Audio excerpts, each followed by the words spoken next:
bunch of years ago, I was taking a group of 100 junior hires on this long hike up a pretty serious mountain. I'd been on it a bunch of times before with other junior hires. I knew how the plan worked. Break up all the kids into different groups with their leader. They stay with their leader the entire time. I lead up the front. One of the leaders leads up the back. And as we're at the front, we set up all these directional markers pointing things. And we had a way of doing it that no one would mess with them, but it really helped us coming down, because while I knew the mountain, you really had to know which trail to take to get back to where we started. And so anyhow, we did that this one day, and we were at the top, got everyone up there. It was a hard hike. We did our thing at the top. It was a wonderful day. We come back down, and we're coming down in groups. And all of a sudden, I get back to where we were supposed to be, and no one's there.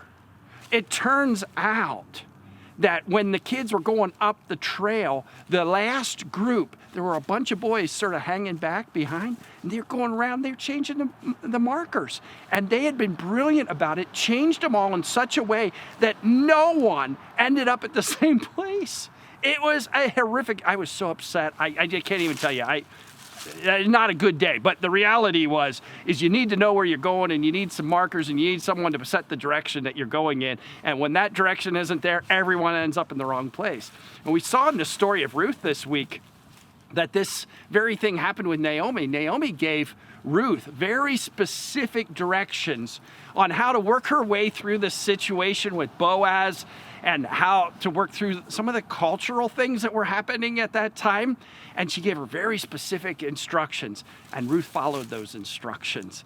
Wow, how huge is it to have instructions, to know what to do, how to do it? One of the things I love about following Jesus, about following the Bible, is that by following the Bible, we have God's instruction book for this life. And we know that this ancient book has never changed, and God knows the principles of life. By the way, if you're writing the Bible, think about something like the book of Ruth, given to us to give us instructions and help us to understand a whole lot of things about life. It's still relevant today. I mean, the subjects that we've gone over in this book are incredible. This is a subject of direction. Where do I get my direction? And how do I find my direction? Is there a book that we follow? For us here at Calvary, it's the Bible.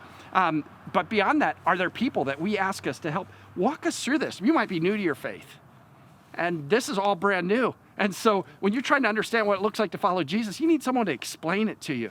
You may have been walking in your faith for a while, but all of a sudden you've entered into a new phase in your life, and you have no idea what to do in this phase. Who are you going to go to? How are you going to find those instructions? And here's the final thought process. Do you even follow them when you find that right person and follow through with them? That was what was so cool with Ruth. She actually followed through with it and did it, and great things came as a result of it. Talk about that person that you have gone to that really gave you directions, God's kind of directions, so you knew which way to go. Hope you have a great discussion about this.